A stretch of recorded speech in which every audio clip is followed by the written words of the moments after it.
lahir kita bisa mendeteksi adanya kelainan kongenital melakukan rapid secara head to toe, yaitu mulai dari kepala sampai ke kaki. Jangan lupa selalu di dalam prosedur praktek keperawatan ya kita harus mengikuti tahap-tahap kan interaksi, orientasi, tahap kerja dan juga tahap terminasi.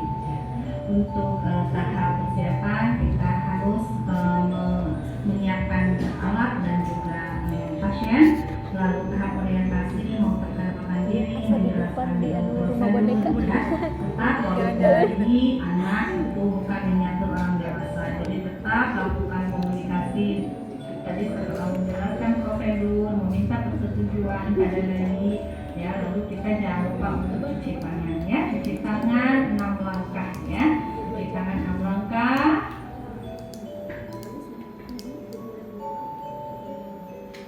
Dan memakai hand foot sebagai perlindungan ya, APD ya, untuk keselamatan pemeriksa dan juga untuk keselamatan keluarga.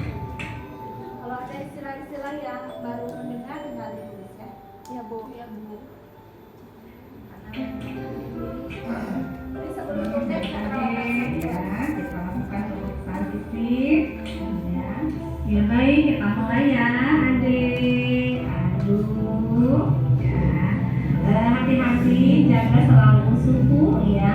Jangan sampai terjadi hipotermi pada bayi baru lahir ini. Jadi perhatikan suhu ruangan, lalu juga pengawas ya yang tidak menimbulkan kehilangan panas. Baik, yang pertama kita akan melakukan pemeriksaan di kepala. Ya, di kepala itu kita lihat bentuk kepala simetris atau tidak ya.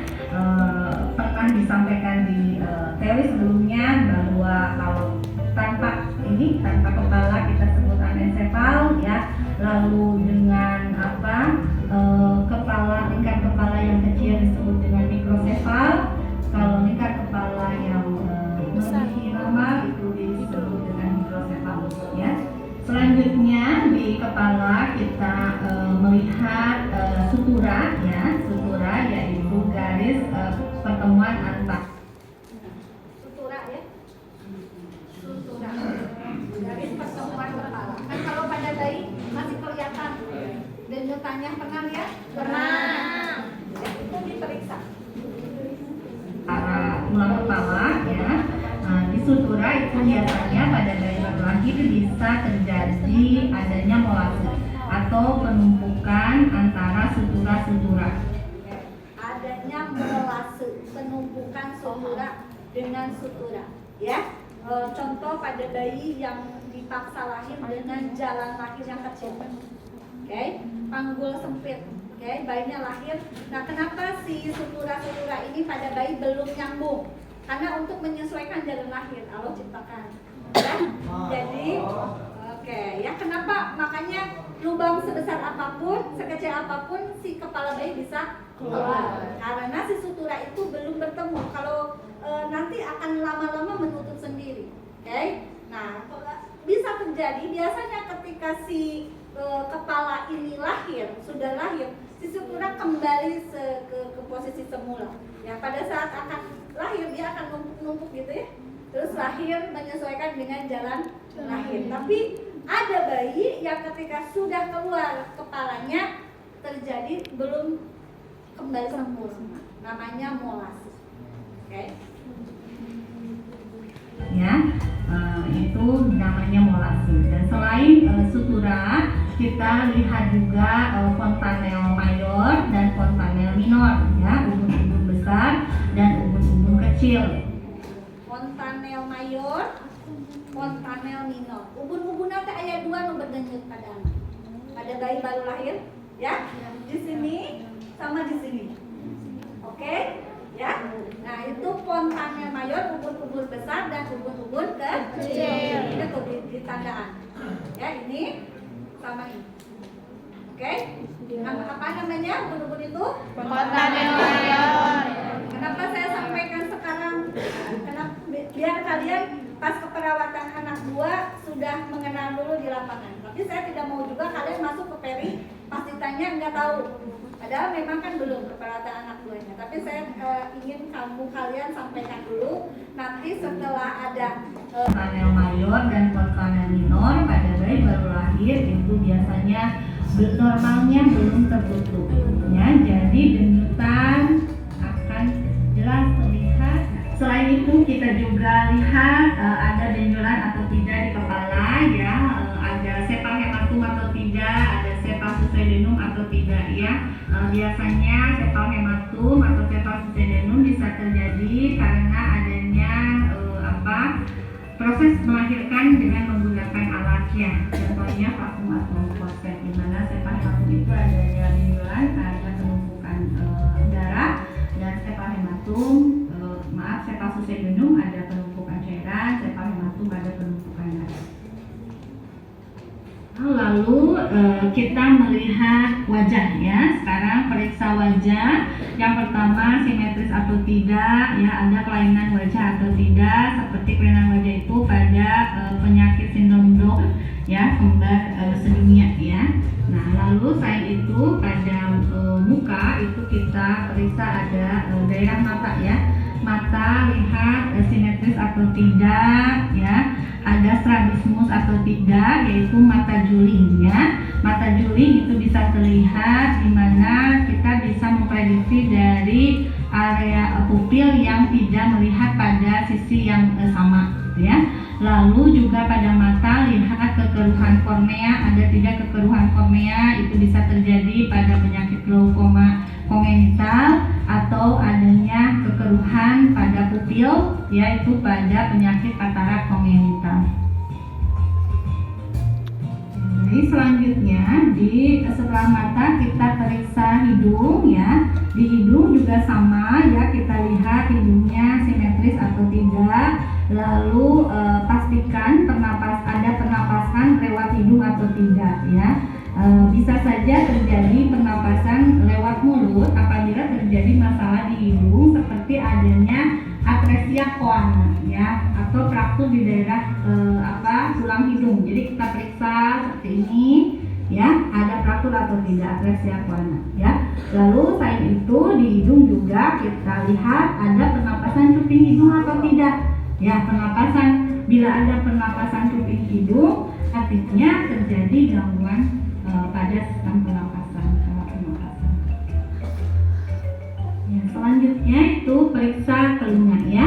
Telinga dilihat sama, ya, kesimetrisan antara telinga kiri dan kanan. Lalu lihat yang paling penting adalah kesejajaran antara ujung mata dengan telinga. Pada bayi normal, ujung mata dengan ujung telinga itu harus sejajar. Ada kelainan diantaranya salah satunya pada pasien sindrom Down, di mana daun telinga akan lebih rendah dari garis mata. Selain itu di telinga kita lihat pertumbuhan tulangnya, ya, tulang rawannya, lalu daun telinganya sudah sempurna atau tidak. Karena biasanya contoh pada bayi-bayi prematur di mana daun telinganya bisa karena lahir belum waktunya sehingga belum sempurna. Selanjutnya kita periksa area mulut, ya. Di area mulut kita lihat ada sinusis atau tidak, gitu, ya. Lalu kesimetrisan antara mulut atas dan bawah, ya. Ada tidak terjadi bibir sumbing, ya, labioskisis, ya, atau labiopalatoskisis, ya. Itu kalau labioskisis itu bibir sumbing saja, ya. Jadi kelainannya ada hanya pada mulut, tetapi kalau labiopalatoskisis itu bibir sumbing sampai pada palatum. Selain itu kita juga periksa, ya, ada tidak bercak putih pada mulut atau gusi, dan juga ada tidak kelainan rahang, ya, itu pada mulut. Selanjutnya pemeriksaan pada leher, ya. Di leher kita lihat kesimetrisannya, ya, yaitu juga kita lihat pergerakan leher, ya. Pergerakan leher bayi itu kalau adanya gangguan pergerakan kita bisa dicurigai adanya gangguan gangguan pada tulang leher ya. Lalu kita palpasi ada benjolan atau tidak di area leher, dan yang terpenting kita harus memeriksa ini tulang klavikula ya. Ada fraktur tidak di klavikula, utuh atau tidak, terutama pada kelahiran presentasi bokong atau distosia bahu, di mana itu sering atau rawan terjadinya fraktur klavikula. Jadi kita lihat, kita raba keutuhan klavikula baik yang kiri maupun yang kanan. Selanjutnya berurutan ya ke dada ya. Di dada kita bisa melihat pernapasan bayi. Selain itu kita juga bisa menghitung, mengkaji nadi ya, denyut jantung bayi. Nah, di dada kita lihat kesimetrisan dinding dada, simetris atau tidak, terjadi retraksi dinding dada atau tidak. Bila terjadi retraksi dinding dada artinya terjadi gangguan pernapasan pada bayi. Lalu di dada juga kita bisa lihat puting susu ya, puting susu bayi. Biasanya pada bayi baru lahir itu bisa saja waktu kita pijit puting susunya bisa mengeluarkan ASI, itu adalah normal. Ya, selanjutnya kita periksa ya di daerah perut ya, abdomen ya. Abdomen bayi dilihat ya, bentuknya biasanya adalah bulat ya. Bila terjadi cekung di area abdomen itu kita harus curigai adanya atresia diafragma, dan sebaliknya apabila terjadi terlalu cembung ya, membesar, kita harus curigai adanya tumor abdomen. Lalu selain itu biasanya pergerakan abdomen itu akan sejajar dengan pergerakan dinding dada.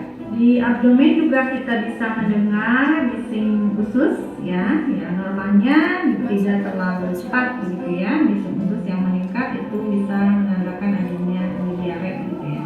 Lalu selanjutnya di daerah abdomen kita bisa memeriksa tali pusat ya.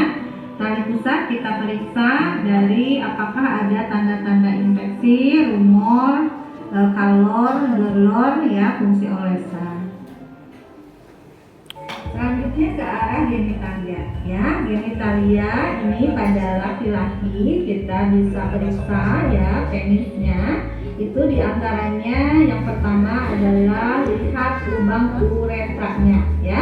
Lubang uretranya normalnya itu harus ada di tengah ya. Kalau tidak ada di tengah itu menandakan adanya hipospadia pada laki-laki. Lalu kita juga periksa daerah sepupu adalah lihat lubang uretranya ya. Lubang uretranya lubang itu pipisnya harus ada di tengah. Ya, kalau tidak ada di tengah itu menandakan adanya jadi hipospadia. rajin bolongna nu dihandapkeun jadi Biasanya suka lupa terkaji. Banyak Kasusnya lupa tergaji, dilihat lubang uretranya. Ada yang namanya hipospadia, jadi lubangnya tidak di tengah. Ya. Ada di distal, ada di peniana, ada di proximal. Nah, biasanya kalau begini biasanya yang langsung disunat. Oke, langsung dioperasi sekalian disunat, dipindahkan lubang uretranya ya ke daerah yang seharusnya tadi di tengah. Oke. Pada laki-laki. Lalu kita juga periksa daerah skrotum untuk terhadap penurunan testis ya. Testisnya sudah turun atau belum ya. Ada 2 testisnya. Lalu selanjutnya kalau pada wanita kita periksa itu biasanya labia mayora pada bayi yang cukup bulan itu sudah bisa menutupi labia minora. Selanjutnya kita memeriksa ekstremitas ya, ekstremitas atas dan ekstremitas bawah. Kita periksa ekstremitas ini dari panjangnya ya simetris dan panjangnya simetris atau tidak. Lalu kita lihat pergerakannya, bisa bergerak bebas, bergerak aktif atau tidak ya. Nah, selain itu kita lihat di jari-jari ya. Di jari-jari apakah ada polidaktil atau sindaktil ya. Polidaktil itu adalah kelebihan jari-jari ya, dan sindaktil itu adalah kurang ya, kekurangan jari. Selanjutnya kita memeriksa punggung bayi ya. Awas ininya disanggah ya, jangan sampai lehernya tidak stabil ya. Ini kita periksa punggung bayi, kita periksa dengan perabaan ya, tulang vertebra ya, apakah ada kelainan, adanya rongga-rongga terpisahnya tulang vertebra, yaitu pada kasus spina bifida ya. Lalu selain itu kita bisa memeriksa di sini anusnya ya. Anusnya kita periksa ada lubang anus atau tidak, dan yakinkan apakah lubang anus ini terpisah dengan lubang vagina gitu ya, karena ada salah satu kelainan yang dikatakan atresia ani ya. Selanjutnya kita periksa ya kulit bayi secara keseluruhan. Di pemeriksaan fisik di daerah integumen kita bisa lihat adanya vermicaciosa atau tidak ya. Itu adalah penumpukan lemak yang bisa menjaga suhu tubuh bayi ya, biasanya warnanya putih ya. Lalu kita juga lihat adanya bulu-bulu halus di integumen, di kulit bayi, atau kita sering sebut namanya lanugo. Nah, pada bayi lahir dengan cukup bulan, lanugo itu biasanya normal ya jumlahnya, tetapi kita bisa lihat lanugo secara berlebihan banyak itu pada bayi dengan prematur. Jadi itulah pemeriksaan fisik dari kepala sampai ke kaki ya setelah